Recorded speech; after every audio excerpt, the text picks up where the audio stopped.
دادو کا باہمت شخص جس نے کشتی خرید کر 2000 افراد کو خود ریسکیو کیا۔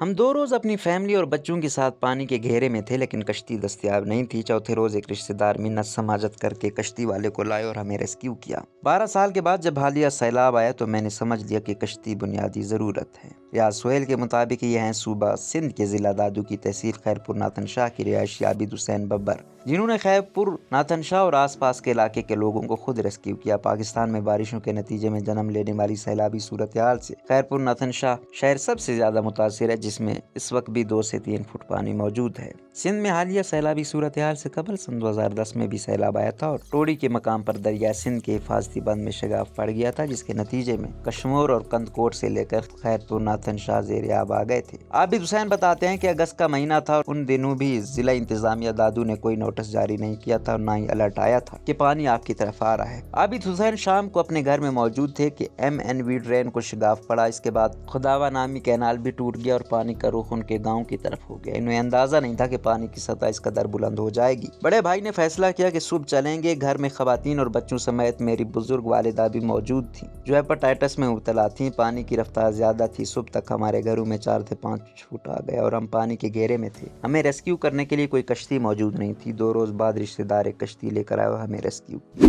12 سال کے بعد اگست کا ہی مہینہ تھا جب لاڑکانہ کے قریب سپریو بند کو شگاف پڑا اور بارش کے پانی کی نکاسی کے لیے کٹ لگائے گئے۔ پانی کا ایک بار پھر رخ خیرپور ناتن شاہ کی طرف تھا۔ اس بار پانی کی مقدار زیادہ تھی۔ ایک رات قبل ضلع انتظامیہ نے ایک نوٹیفیکیشن جاری کر کے لوگوں کو انخلاء کے لیے کہا۔ کئی خاندان تو نکل گئے اور کئی خاندانوں نے اس کو سنجیدگی سے نہیں لیا۔ یہاں سے نکل جانے والوں میں عابد حسین کا خاندان بھی شامل تھا۔ عابد حسین کے مطابق انہیں اندازہ تھا کہ انتظامیہ لوگوں کو ریسکیو نہیں کر پائے گی اور کشتی ایک بنیادی ضرورت ہے، کیونکہ جب تک انسانوں کو بچایا نہیں جاتا باقی ضروریات ثانوی حیثیت رکھتی ہیں۔ لہٰذا انہوں نے اپنے ہم خیال دوستوں کے ساتھ رقم جمع کی۔ ہم نے ٹھٹا کے کینجر جھیل سے ایک کشتی خرید لی، استعمال شدہ تھی، جو ہمیں 7 لاکھ روپے کی ملی۔ اس کو چلانے کے لیے ہم وہاں سے ہی ایک ماہی گیر کو بھی لائے جس کے پاس جھیل کے علاوہ سمندر میں بھی کشتی چلانے کا تجربہ تھا، اور اس کشتی کو ہم نے خیرپور ناتن شاہ سے لوگوں کو ریسکیو کرنے کے لیے اتارا۔ عابد حسین کے مطابق خیرپور ناتن شاہ اور آس پاس کے علاقوں سے 15 روز میں انہوں نے 2000 کے قریب لوگوں کو ریسکیو کیا۔ اس کے علاوہ 2 افراد کی لاشیں بھی خشکی تک لے کر آئے، جن میں ایک لاش 2 روز سے سپریو بند کے کیمپ میں موجود تھی، جہاں کئی گھنٹے کی مسافت کے بعد وہ کنارے تک لائے تاکہ خشکی میں اس کی تدفین ہو سکے۔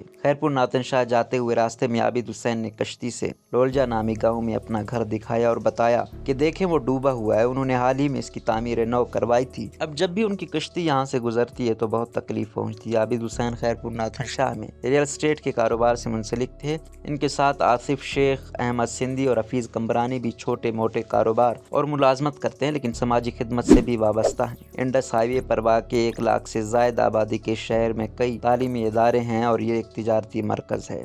خیرپور ناتن شاہ آنے جانے میں کشتی پر 3000 کا ایندھن لگتا ہے۔ ابتدا میں تو دوست اس میں مدد کرتے تھے، لیکن 10 روز کے بعد ان کے لیے ممکن نہیں رہا کیونکہ وہ سب سیلاب متاثرین تھے، لیکن انہوں نے یہ کام جاری رکھا۔ خیرپور ناتن شاہ اور آس پاس میں کشتیاں دستیاب نہیں، صرف منچر جھیل میں کشتیاں چلائی جاتی ہیں۔ موجودہ وقت انڈس ہائی وے پر نائچ گوٹ کے مقام پر جیٹی جیسی صورتحال ہے، جہاں سے PDMA، پاکستان آرمی اور نیوی اپنا ریسکیو آپریشن ختم کر چکی ہیں، تاہم نجی طور پر کشتیاں چلائی جا رہی ہیں جو لوگوں کو خیرپور ناتن شاہ اور آس پاس میں لے کر جاتی ہیں۔ 300 سے 500 روپے کرایہ لے رہی ہیں۔ عابد حسین نے اس وقت اپنی کشتی میڈیکل کیمپ لگانے والوں اور متاثرین میں راشن لے جانے والوں کے لیے مفت میں مختص کی ہوئی ہے۔ انہوں نے بتایا کہ گاڑی گوٹ سے وہ ایک 16 سے 17 سالہ لڑکی کو ریسکیو کر کے لائے جس کو جھٹکے لگ رہے تھے۔ وہ 1.5 گھنٹے ادھر ادھر بھاگتے رہے، لیکن کنارے میں کوئی میڈیکل کیمپ موجود نہیں تھا۔ لڑکی کی حالت دیکھ کر بے بسی محسوس کر رہے تھے۔ بالآخر دوستوں نے چندہ جمع کیا اور ایک گاڑی کے ذریعے لڑکی کو دادو روانہ کیا۔ خیرپور ناتن شاہ میں 2 سے 3 فٹ پانی کی سطح کم ہونے کے بعد لوگوں نے فیملی کے ساتھ واپسی اختیار کی، لیکن وہاں بجلی، مواصلات، پینے کا صاف پانی کی کوئی سہولت دستیاب نہیں۔ اس وقت ان کے لیے لائف لائن صرف کشتیاں ہی ہیں جو سورج طلوع ہونے سے غروب ہونے تک چلتی ہیں۔ روزنامہ قدرت کی ویڈیو دیکھنے کے لیے ابھی YouTube چینل پر سبسکرائب کریں اور بیل آئیکن پر بھی کلک کریں۔